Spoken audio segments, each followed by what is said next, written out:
Welcome to the World Today on Channels Television. I am Amarachi Ubani. Today is a very historic and significant day for Indians. Most of them are taking part in voting for the first phase of a general election, which pits the governing Congress party against the Hindu nationalist BJP opposition.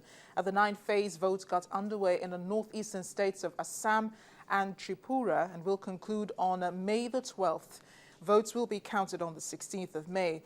More than 814 million Indians are eligible to vote in these elections, which have been dominated by corruption and high inflation. Most Indians are in need of change. Hence, voters in the northeastern state of Assam have come out in large numbers to cast their vote in the world's biggest elections that would decide the fate of over 1.2 billion people. As the day progressed, the number of voters outside the polling stations began swelling. Assam is the first state, along with Tripura, to go to polls in a staggered election that's being held in 9 phases until May the 12th, with results expected to be announced on May the 16th. According to opinion polls, the main opposition, Bharatiya Janata Party's prime ministerial candidate Narendra Modi, is seen as the front-runner in the race with his promise of economic rejuvenation and job creation. The elections to choose members of the 543-seat Lok Sabha, or House of the People, will then spread to the northern Himalayan plateaus, western deserts and tropical south, before ending in the densely populated northern plains. After waiting in line to cast his vote like his counterparts, Gaurav Gogoi, whose father is Assam State's chief minister, said he was confident that Congress party will get a majority from the region.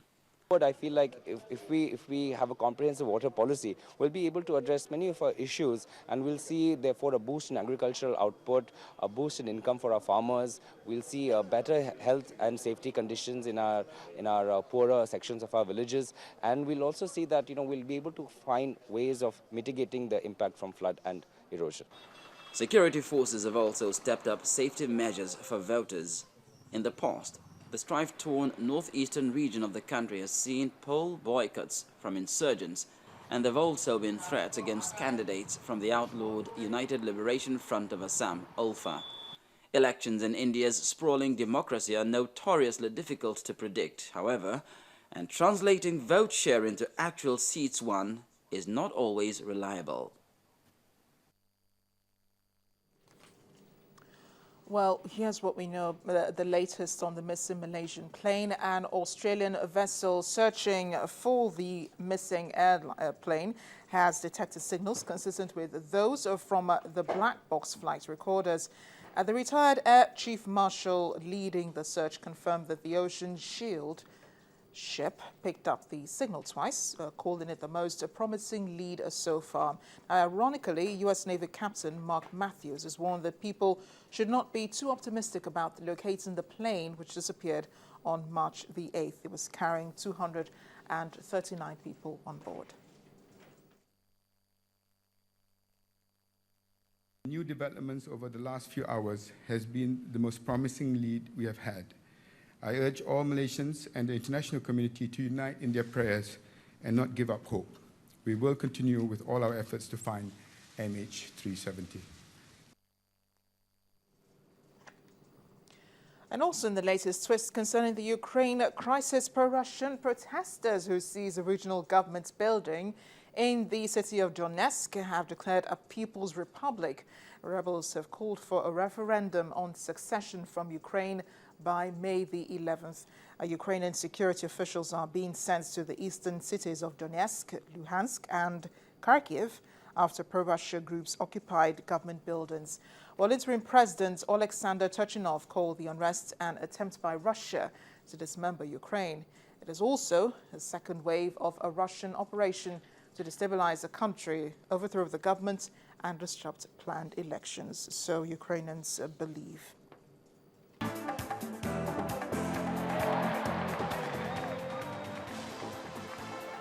Welcome back to very disturbing news here in West Africa. Reports reaching us say that Ghana's health authorities have announced the first suspected case of the deadly Ebola disease at the country's second biggest hospital. the Komfo Anokie Teaching Hospital in Kumasi. It was reported that the Deputy Director of Public Health in the Ashanti region, Dr. Joseph Oduro, announced that the case resulted in the death of a 12-year-old girl. He added that the victim, who was admitted at the pediatric unit of the teaching hospital with symptoms of fever and bleeding, died, and during a post-mortem, it was detected that she had internal bleeding. The new strain of the Ebola virus began in Guinea, where it has killed more than 60 people, with cases reported in Liberia and in Mali. Well, the UN says more than 80 people have died so far since a recent outbreak of the disease.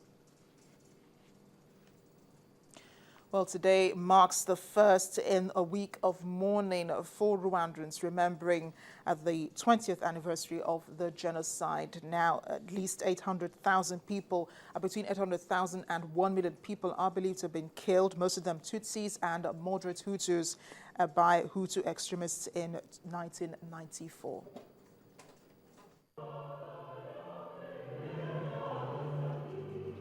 One of the ways they're remembering is via a service at this cathedral in Kigali, where a number of people were killed during the genocide.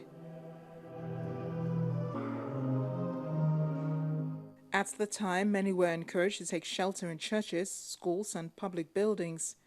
Unknown to them, it was a ploy to make the killing of hundreds much easier.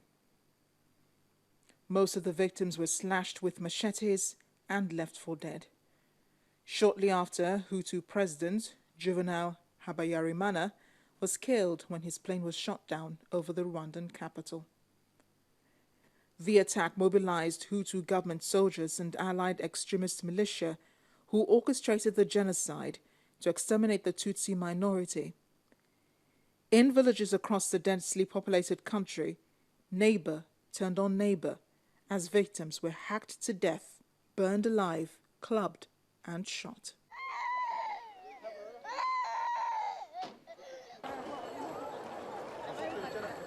Today, the message is peace and reconciliation. I remember this tragedy, this horrific genocide against Tutsi, like something which should be a shame for human beings, for Rwandans. I wonder how it reached there.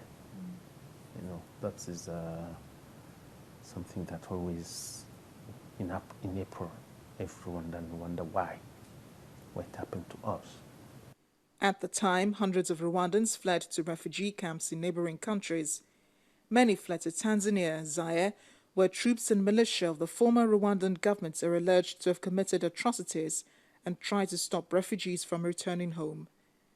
20 years after, a total of 92 people, overwhelmingly Hutus, were indicted for their role, but only 70 individuals out of thousands involved in the genocide have been convicted by the UN-backed court that was designed to deliver justice.